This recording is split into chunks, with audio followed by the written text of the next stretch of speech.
Assalamualaikum Ibu. Waalaikumsalam warahmatullahi wabarakatuh. Ini boleh minta waktunya sebentar ini Ibu.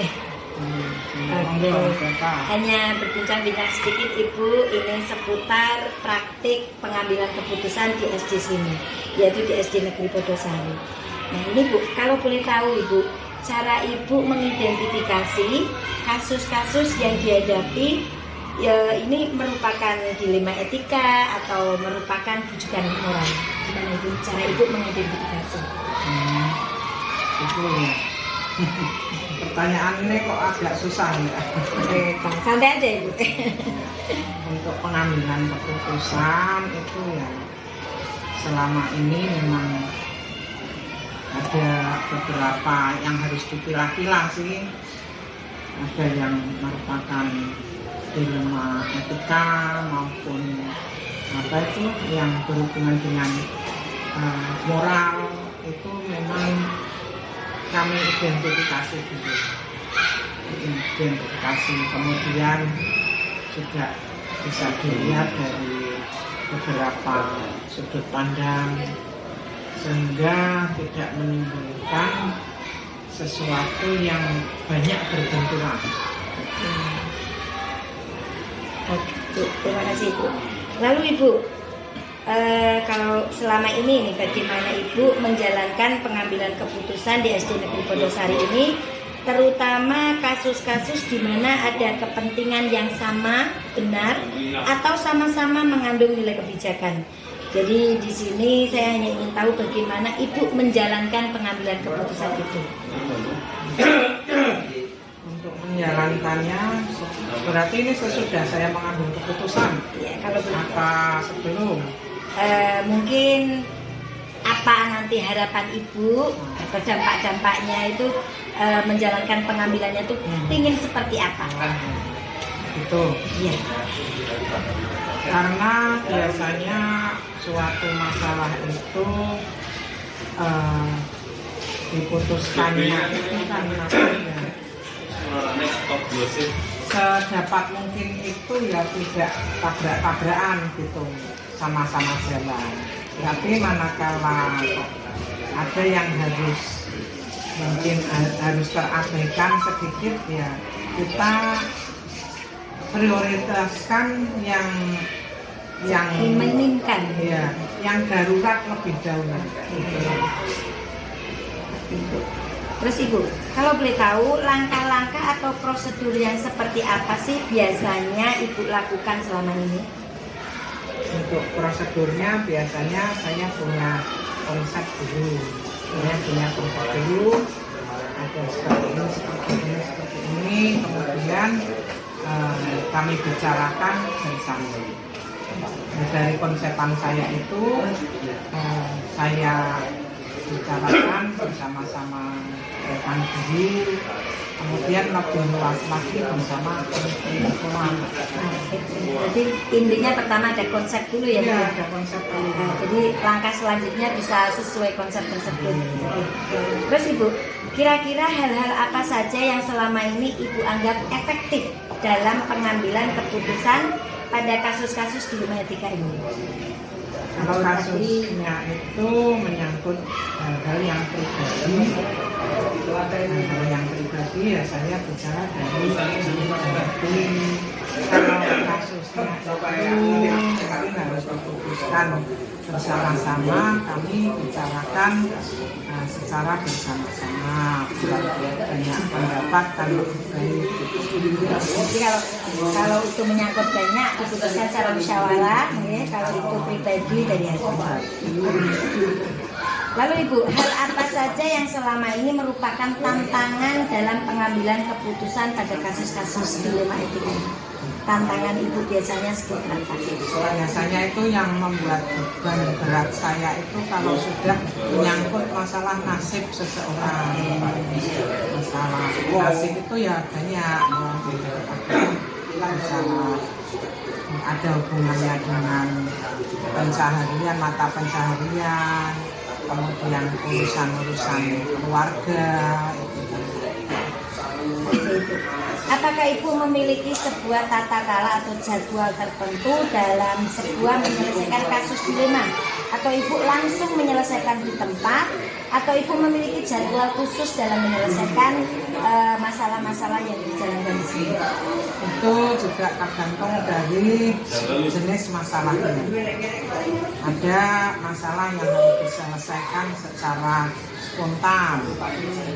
Ada juga masalah yang diselesaikan dalam tempo mungkin ada beberapa waktu lagi. Jadi melihat jenis masalahnya dulu ya, Bu ya. Masalahnya dulu. Tidak semata-mata harus sama penyelesaiannya, Tidak sama. Oke. Ibu, adakah seseorang atau faktor-faktor apa yang selama ini mempermudah atau membantu Ibu dalam pengambilan keputusan? Dalam hal ini adalah kasus dilema etika tadi. Ya, banyak sih yang bisa membantu, utamanya juga bersama dengan orang-orang yang punya wawasan lebih luas. Guru dalam hal ini ya? Guru yang punya wawasan lebih luas, mungkin juga lebih tahu dalam lingkungan sekitar. Kemudian juga ini yang terpenting adalah bagaimana kita berkomunikasi. Terus Ibu, dari semua hal yang telah Ibu sampaikan tadi ini Bu, pembelajaran apa yang dapat Ibu petik dari pengalaman Ibu dalam memutuskan dilema etika?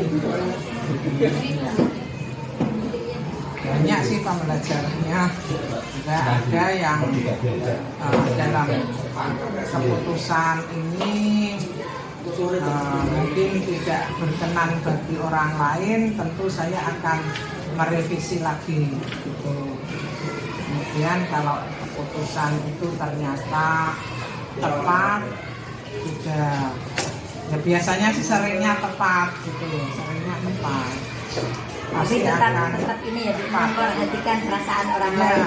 Biasanya sih tepat, sehingga tidak terjadi dampak negatif.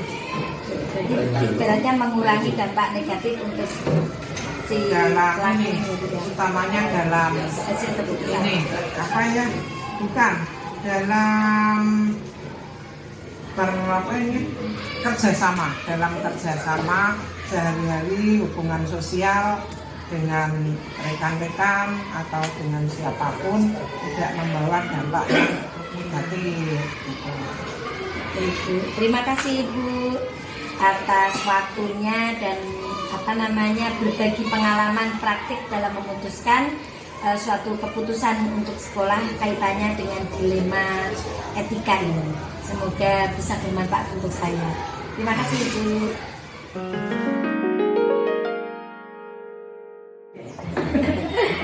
Assalamualaikum Bu Wadia. Waalaikumsalam Mbak Ika. Boleh ini ngobrol-ngobrol sedikit ini, bincang-bincang seputar penyelesaian terhadap praktik pengambilan keputusan di SD Botomulyo ini. Minta waktunya sebentar ya Bu ya. Kalau boleh tahu ini Bu, bagaimana sih cara Ibu dapat mengidentifikasi kasus-kasus yang dihadapi di SD Botomulyo 1 ini? Apakah merupakan dilema etika ataupun yang rujukan moral? Bagaimana Ibu cara mengidentifikasinya? Untuk permasalahan yang ada di SD 1 Botomulyo ini masuk ke dalam dilema etika atau bujukan moral itu ya? Iya, mengidentifikasi. Cara mengidentifikasinya bagaimana? Itu dengan melihat permasalahan, kemudian penyebabnya itu apa dan permasalahannya bagaimana. Begitu Mbak. Oke.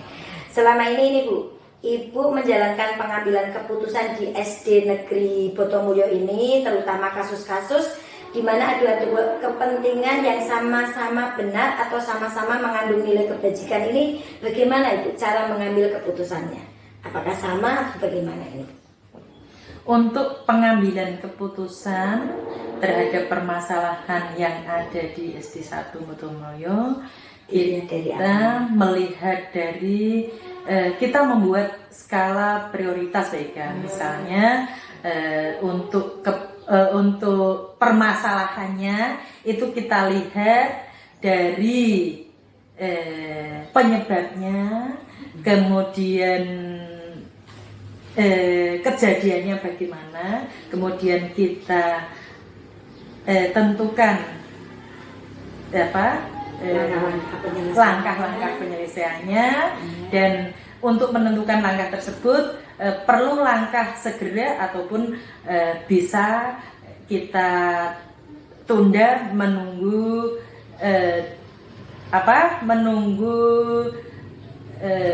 pengakuannya mungkin ya, masalah itu bisa ini dipakai. Oke Bu, kalau boleh tahu ini langkah-langkah atau prosedur apa sih yang biasa Ibu lakukan jika ada suatu kasus? Prosedur bagaimana atau langkah bagaimana yang biasanya Ibu lakukan? Apa langsung Ibu menyelesaikan sendiri atau mungkin melibatkan atau siapa atau bagaimana ini langkah-langkah Ibu? Oh iya, setiap ada permasalahan tentunya kita di dalam bekerja itu adalah suatu sistem. Jadi setiap ada permasalahan pasti kita libatkan teman-teman kita, para rekan guru, tenaga kependidikan, juga kalau perlu melibatkan stakeholder yang meliputi komite sekolah dan wali. Berarti ibaratnya karena Ibu di sini tim ya, jadi tidak diselesaikan secara sendiri, tetapi harus melibatkan tim yang terlibat di dalam masalah itu. Kalau boleh tahu nih Bu, selama ini yang Ibu anggap efektif, hal apa sih yang Ibu anggap efektif dalam pengambilan keputusan pada kasus dilema etika itu? Atau mungkin semuanya harus dimusyawarahkan atau bagaimana ini Bu? Yang merupakan Ibu anggap terefektif dalam menyelesaikan permasalahan. Oh begitu. Untuk dalam menyelesaikan permasalahan yang masuk dalam dilema etika tadi ya Mbak ya, itu kalau memang kita harus mengambil keputusan segera dan itu darurat, maka kadang saya mengambil keputusan sendiri tanpa menunggu musyawarah dengan teman-teman yang lain, karena dikhawatirkan kalau menunggu musyawarah nanti sudah keburu mau dipakai keputusan itu ya Bu ya. Nanti keburu. Jadi tidak semuanya permasalahan harus dilaksanakan dengan musyawarah, tapi harus melihat dulu ini darurat apa tidak, mungkin seperti itu ya Bu ya. Nah, kira-kira Bu, ada tidak Bu hal-hal apa saja sih yang selama ini merupakan tantangan bagi Ibu dalam mengambil keputusan dalam kasus-kasus dilema itu? Tantangannya seperti apa Ibu? Untuk tantangannya itu yang paling menantang menurut Ibu itu apa? Biasanya yang ada hubungannya dengan permasalahan pribadi, permasalahan keluarga, dan yang paling rawan itu yang ada hubungannya dengan masalah kesejahteraan, kemudian masalah ekonomi. Itu ini ya Bu ya, tidak harus serta-merta dengan peraturan harus diputuskan kalau ini ya Bu, harus menggunakan rasa, jadi merupakan suatu yang menurut Ibu dianggap hal-hal yang menantang nih ya. Nah ini Bu, selanjutnya apakah Ibu memiliki sebuah tata kelola atau jadwal tertentu dalam sebuah penyelesaian kasus dilema etika? Apakah langsung menyelesaikannya di tempat atau ada jadwal khusus? Jadi ada masalah langsung atau ada jadwal khusus gitu Bu dalam menyelesaikan permasalahan? Untuk menyelesaikan permasalahan itu tentu kita harus melihat apa permasalahannya, kemudian darurat apa tidak permasalahan tersebut. Kalau sekiranya darurat dan harus diselesaikan segera, maka kita tidak menunggu program dan tidak ada tata kala untuk menyelesaikan masalah tersebut, tapi kita mengambil keputusan secara cepat berdasarkan apa itu kebijakan kita dan nilai moral yang ada. Oke, berarti dilihat dari masalahnya ya, dilihat dari masalahnya, dilihat nanti hasilnya untuk siapa, dan dilihat siapa yang terlibat berarti ya Bu. Jadi tidak sama antara masalah satu harus selesaikan bareng enggak, tapi harus dilihat dari itu semua. Oke Ibu, adakah seseorang Ibu atau faktor-faktor yang selama ini mempermudah membantu Ibu dalam mengambil keputusan dalam kasus-kasus dilema etika tersebut? Iya baik ya, untuk kasus-kasus yang melibatkan permasalahan dilema etika tentunya banyak faktor yang terlibat, yang mendukung, yang membantu dalam mengambil keputusan.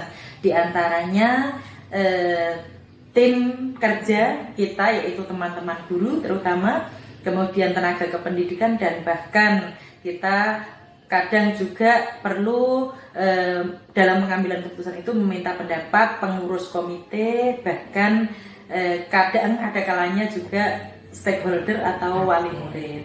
Berarti tidak Ibu misalnya sama ketua komite ya dengan ketua komite saja, tidak ya Bu? Ya. Terus Ibu, dari semua yang tadi Ibu sampaikan ya Bu, kira-kira pembelajaran apa sih yang Ibu petik dari pengalaman Ibu dalam mengambil keputusan dilema etika ini?